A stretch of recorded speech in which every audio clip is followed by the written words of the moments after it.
આરસ નો કરે, વિસાવદરનો અત્યારે પિકઅપ પૂરું થઈ ગયું. એટલે મહેરબાની કરીને તાલુકા જિલ્લામાં તમે તમારું પરફોર્મ બતાવો.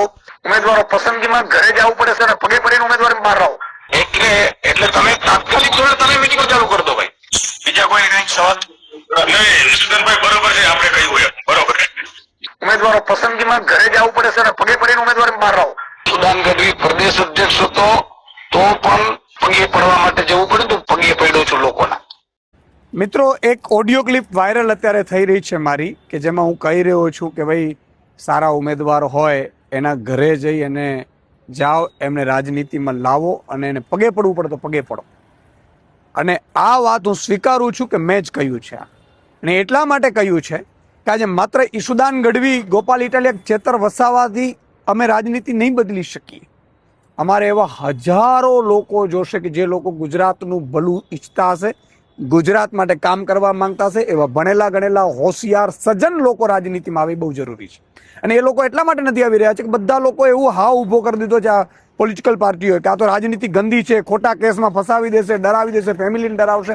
અને એટલા માટે હું મારા કાર્યકર્તાઓને કહી રહ્યો છું કે જાઓ ઘરે ઘરે સારા સજ્જન લોકોને રાજનીતિમાં ચૂંટણી લડવા લઈ આવો. આમ તો સેંકડો ફોર્મ આવ્યા છે જેમાં ક્રિમિનલો, ગુંડાઓ, લુખાઓ, પણ અમે કોઈને ટિકિટ નથી આપી. પણ સજ્જન લોકોને ઘરે જઈને પગે પડ્યા છીએ. અને એવા કેટલાય ભણેલા ગણેલા હોશિયાર સામાજિક આગેવાનોને અમે રાજનીતિમાં આ ચૂંટણીમાં ઊભા રાખ્યા છે. હજારો લોકોને અમે 22-23 વર્ષના નવયુવાનોને, યુવતીઓને પણ મોકો આપ્યો છે. અમે ભાજપ કોંગ્રેસની જેમ ગુંડાઓ, લુખાઓ, લફંગાઓને ટિકિટો આપીને રાજનીતિ કરવા નથી માંગતા. અને એટલા માટે મેં આ શબ્દનો યુઝ કર્યો છે. અને આજે પણ કહું છું, ગુજરાતની જનતાને કહું છું કે સારા સજ્જન લોકો રાજનીતિમાં આવવા ખૂબ જરૂરી છે. અને જરૂર પડે મારા કાર્યકર્તાઓને પણ કહું છું કે હજી પગે પડીને પણ ઉમેદવારો એ કાઢજો.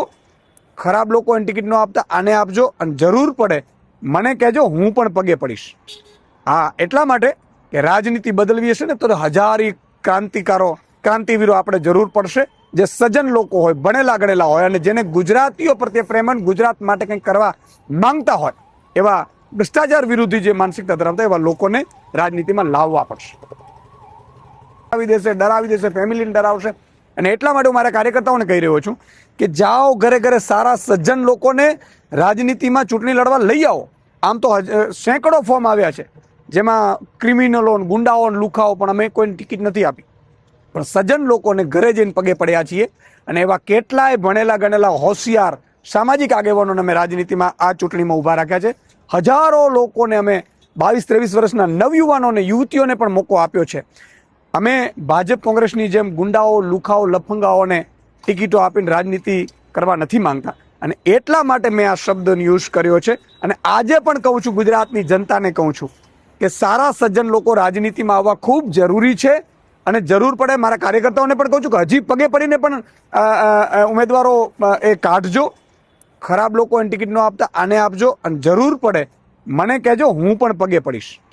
હા, એટલા માટે કે રાજનીતિ બદલવી હશે ને તો હજારી ક્રાંતિવીરો આપણે જરૂર પડશે, જે સજ્જન લોકો હોય, ભણેલા ગણેલા હોય અને જેને ગુજરાતીઓ પ્રત્યે પ્રેમ અને ગુજરાત માટે કંઈક કરવા માંગતા હોય, એવા ભ્રષ્ટાચાર વિરોધી જે માનસિકતા ધરાવતા એવા લોકોને રાજનીતિમાં લાવવા પડશે.